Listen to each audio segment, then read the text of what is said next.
Hi guys, this is Steve Q here and welcome to this short video all about the F word, but we'll get to that later.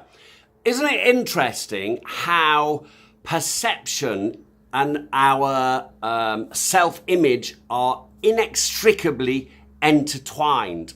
Let me give you a quick example of that. When I was about 13 or 14, my mum used to say to me, I don't think you're going to make 6 feet tall, you know, that sort of script, because she was quite tall for a lady. And her father, who I'd never met, my maternal grandfather, she always used to say that he was about 6 feet 1 or 6 feet 2. So here I was, I'd stopped growing effectively. But actually, I'm 6 feet 2 now, but I'm not one of those lanky people. I haven't got particularly long legs. I've got maybe a longer body. That's not to say that I'm disproportionate. I'm just not thin and wiry. I'm built like the proverbial you-know-what. I'm about 18 stone, and that's at my fighting weight as well. So here's a funny thing. I can be walking down the street and see somebody, 30, 40 yards away, male or female, and think, my goodness, aren't they tall? And as I get closer and closer and closer and eventually past them, I realise, actually, I'm about 4 or 5 inches taller. Isn't that strange? And I think that's all linked to a self-image that was put into me from a very early age. So, back to the F word. And the F word, it's not what you think. The F word is failure. Or our perception or our relationship with failure. Because wasn't it at one time, failure was a word that nobody wanted to use. Everybody shied away from using the word failure because it was just one of those ugly words. Nobody wants to be associated with failure, do they? Well, here's the thing. You cannot take responsibility for the results. And I learnt this only this morning off my friend Peter Thompson, who is one of the UK, well, globally, but definitely the most prolific and successful author and motivational speaker and modern day philosopher. And he runs a great channel called TGI Mondays. And I thoroughly recommend that you subscribe to it because you get some really good snippets like this that I'm going to paraphrase.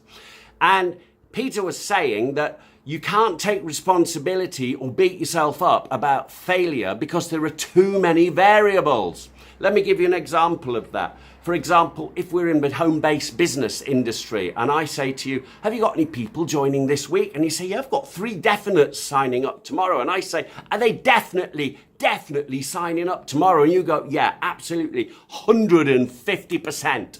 And then the day after tomorrow, we're having a conversation, and I say to you, oh, did all those 3 signed up, yeah? And you go, actually, no, they didn't. Well, how many signed up? And you go, none. And I say, well, but I thought they were definitely 150%, you said, all signing up. And you say, well, one of the ladies, just after we'd spoken, she had a phone call, and her father, who lives in another town, was taken seriously ill. So she's gone out of town. And the other lady, just literally 10 minutes before our appointment was due, she got a phone call from school saying there was some issue with one of her kids. And that was kind of more important than joining my home-based business. So she went, and she'll get back to me. And you'll never believe it, the guy that was going to sign up, he's just been pitched by another business. And so now he's deciding and weighing up and, does he join them or does he join me? So let me ask you a question.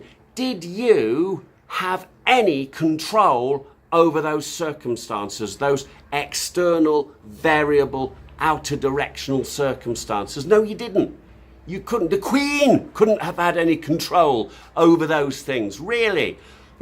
But the only thing you've got control over was the actions that you took to get there. And as long as you did those actions, hey, don't beat yourself up. So if your set of actions are to reach out to 10 new prospects every day or every week, whatever your number is, to do a certain amount of blogging, to do a certain amount of videos like this one, to take all these sorts of actions on LinkedIn, Facebook, My Opportunity, Instagram, all these things that we use nowadays.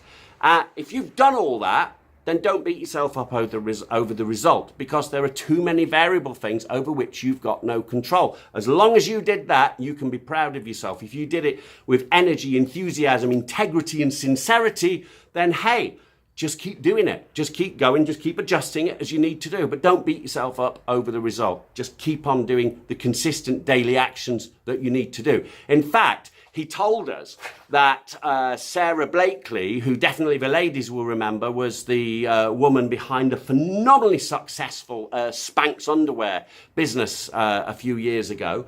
She said that when she was at the dinner table as a kid growing up every week with her brother, her dad would at least once a week ask her and her brother, guys, what have you failed at this week?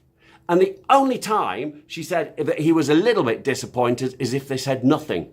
Guess why? Because if they had failed at nothing, it meant they had tried nothing. If they hadn't failed at anything, they hadn't tried anything. And that's the whole premise of it. Guys, I worked out a long time ago, if you keep trying, if you are like a train, if you are inexorable, if you just keep going and you've got that dogged persistence and you work out, it doesn't have to be the expert way. If you just work out a rough way to get to where you want to be, as long as you keep going and just don't let anybody dissuade you or distract you from that path and you keep taking those actions, I reckon the deck is pretty much stacked in your favour. I'm Steve Q. Please drop me a comment. Please subscribe. Please share. Do all the usual polite stuff on here. And I'll see you on the next video. Bye.